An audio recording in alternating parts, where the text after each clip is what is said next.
introduce you with one of the women's advocates, I could say, someone who made a big difference in women's life, not just women, men, and everybody who is involved with imbalances in the body and in the life.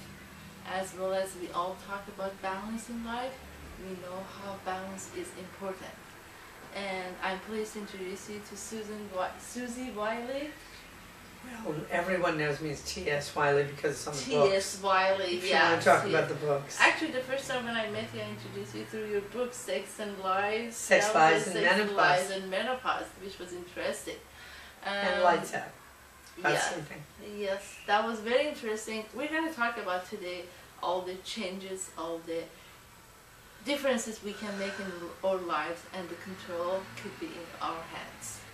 And if you allow me, I'm going to translate it in Persian, Farsi, and English that every viewer can enjoy this interview.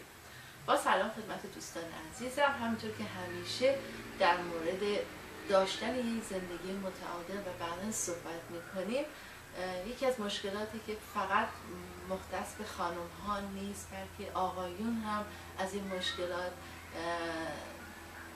به قول معروف فیض میبرن و اون مسئله هورمونال و مسئله تغییراتیه که در طی سالهای مختلف زندگی برای ما آدم‌ها، ما انسان‌ها از نظر جسمی که اون از نظر فکری و روحی هم زندگی و سلامتی ما رو تحت شعاع قرار میده برخورد داریم. دلیل اینکه این برنامه رو مطرح کردم به خاطر که سوالات زیادی شما دوستان، مخصوصا خانم هایی که به دوران سن یائسگی میرسن یا قبل از اون، مشکلاتی که با مسئله سایکل یا اون پریود ماهانه و عوارض و علائمی که در بدنهای اونها به وجود میاره و نه تنها بدنهای اونها، از نظر فکری، از نظر سایکولوژیکی و روحی و چقدر میتونه تاثیر در زندگی روزمرهشون بذاره.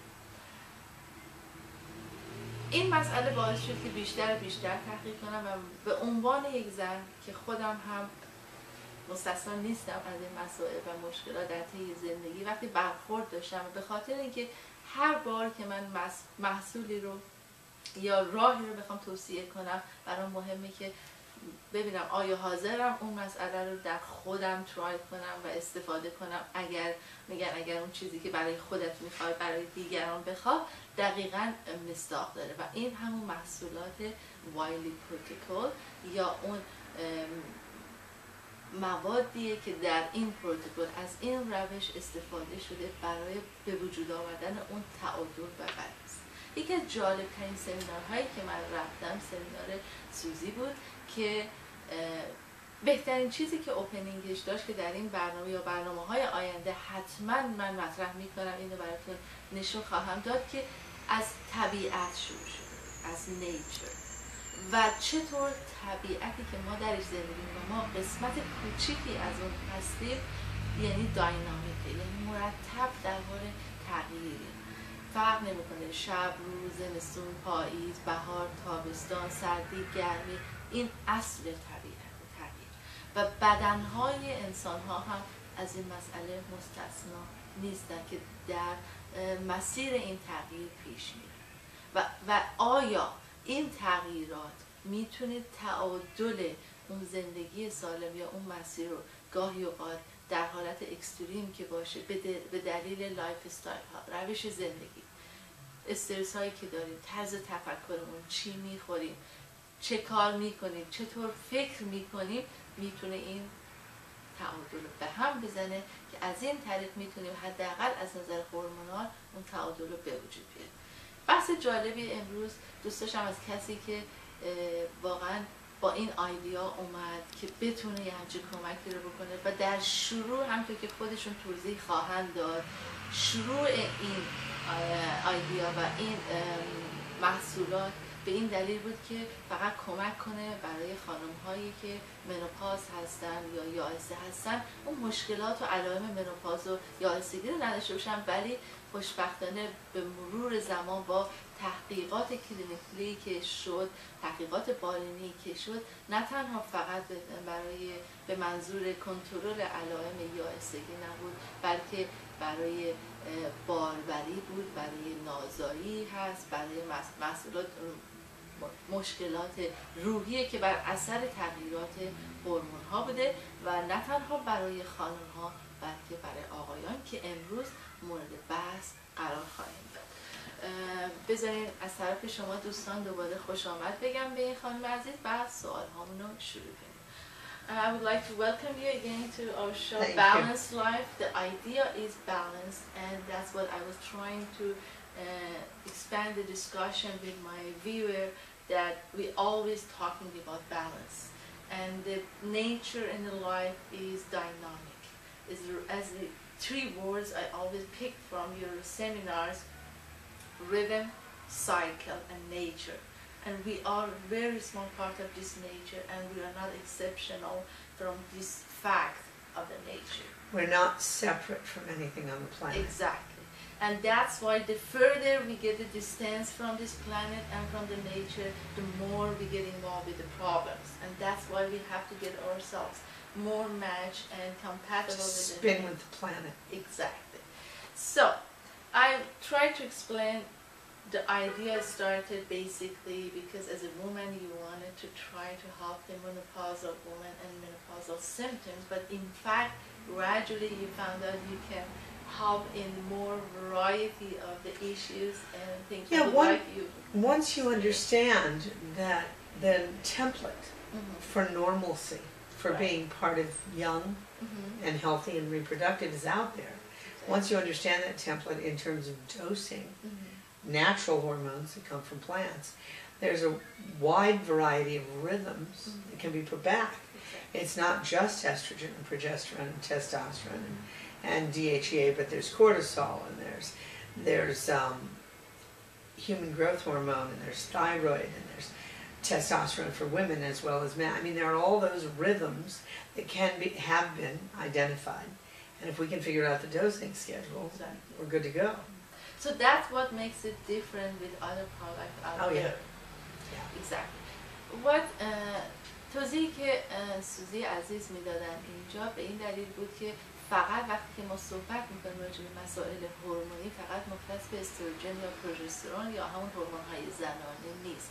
ما قدرت داخلی بدنی که داریم هورمون‌های زیادی که تحت تاثیر قرار میده سلامتی روحی و جسمی ما رو، و مثل کورتیزول، مثل غده تیروئید، ترشحاتی که داره، قدرت داخلی مثل دقیقا سیستم اعصاب یک سیستم دیگه مهم بدنه که میتونه کل بدن رو از سر تا پا تحت تاثیر قرار بده. و چیزی رو که متفاوت کرده این پروتکل، این محصولات با محصولات دیگه، همون ریتم میشه، همون چطور بر اساس نیازهای بدنهای فرد به فرد فرق میکنه دوز اون تغییر داده بشه که خودمون و بدنمون رو بتونیم با ریتم نیچر وفق بدیم. And how did you come up with this? Well, I wanted to take hormones. I had maybe one hot flash. I was probably 42 at that point. And my libido was flagging. You know, I looked at my husband and I thought if I had a brother, it would be like that. But I just didn't feel like me. My periods were shorter. They were 3 days instead of 5. I wanted to take hormones, and of course the fear-mongering around estrogen is global. And my first thought was if estrogen, high estrogen, hurt women, all young women would be dead. All pregnant women would be deader. So it must not be the estrogen. It must be how you take it and when you take it. So I started to practice on me because I had an ovarian cyst, I had a fibroid tumor, I had a breast lump. I was starting to fall apart. And my youngest, I have 5 children, my youngest was 3. She's 19 now. How old are you? Me, I'll be 60 this year. از سوزی سوال کردم که چطور شد یه تاریخچه، یه اطلاعاتی در مورد چگونگی شروع این نظریه و این محصولات رو مطرح کنم. در حال حاضر ایشون حدود 60 سالشون و دارای 5 فرزند هستن.